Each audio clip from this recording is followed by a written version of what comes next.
Assalamualaikum warahmatullahi wabarakatuh. Salam sejahtera. Salam Om Swastiastu. Namo Buddhaya. Salam kebajikan.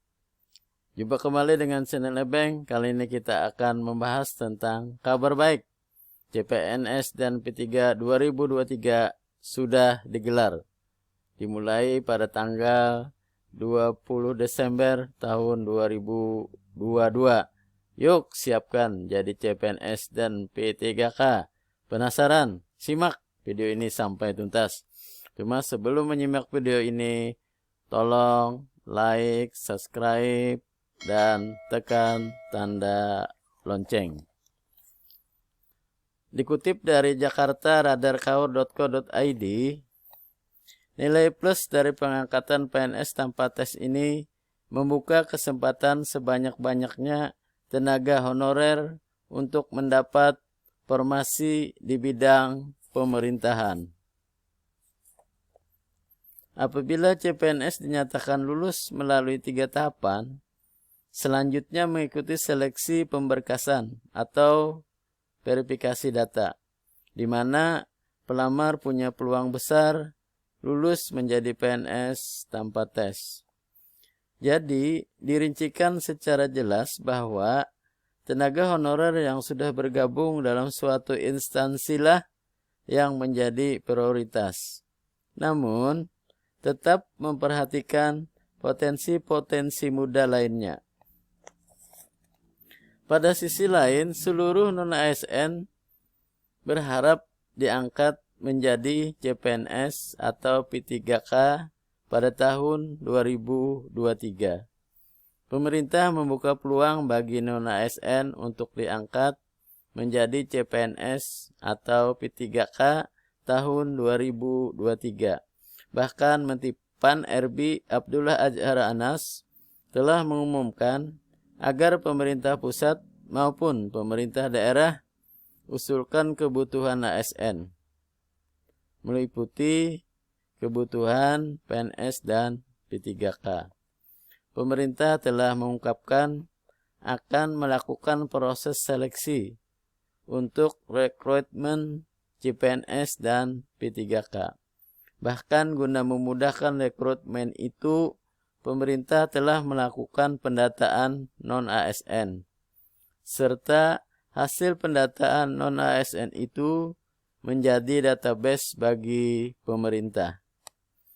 Meskipun begitu, dalam kesempatan pada rakor rencana pengadaan ASN tahun 2023 di lingkungan pemerintah pusat maupun pemerintah daerah, Menpan RB Abdullah Azhar Anas menegaskan bahwa ada beberapa kriteria non-ASN yang diprioritaskan diangkat CPNS atau P3K tahun 2023. Kriteria yang menjadi prioritas itu akan menjadi target kebutuhan formasi. Prioritas pertama yaitu kategori pendidikan. Kategori pendidikan menjadi target dan prioritas utama untuk pemenuhan formasi kebutuhan guru.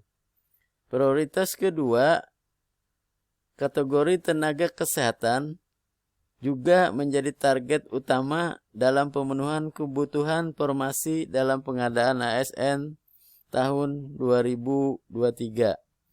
Sedangkan prioritas ketiga adalah kategori sektor lain, yaitu formasi yang sangat dibutuhkan di instansi pemerintah pada tahun 2023. Ketiga kategori akan dilakukan secara selektif, sehingga jabatan formasi yang ditetapkan memang dibutuhkan dan mendesak sehingga harus segera dipenuhi. Berikut beberapa persyaratan bagi tenaga honorer untuk diangkat menjadi CPNS. Pertama adalah tenaga honorer yang berusia maksimal 46 tahun dengan masa kerja 20 tahun. Yang kedua adalah tenaga honorer berusia 46 tahun dengan masa kerja 10 tahun hingga 20 tahun secara terus-menerus. Yang ketiga adalah tenaga honorer berusia maksimal 40 tahun dengan masa kerja 5 hingga 10 tahun secara terus-menerus.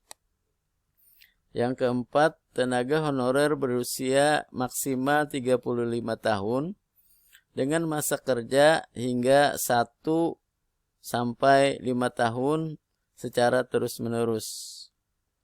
Sementara itu, pengangkatan tenaga honorer menjadi CPNS akan diprioritaskan untuk orang-orang dengan usia paling tinggi atau masa pengabdian terlama.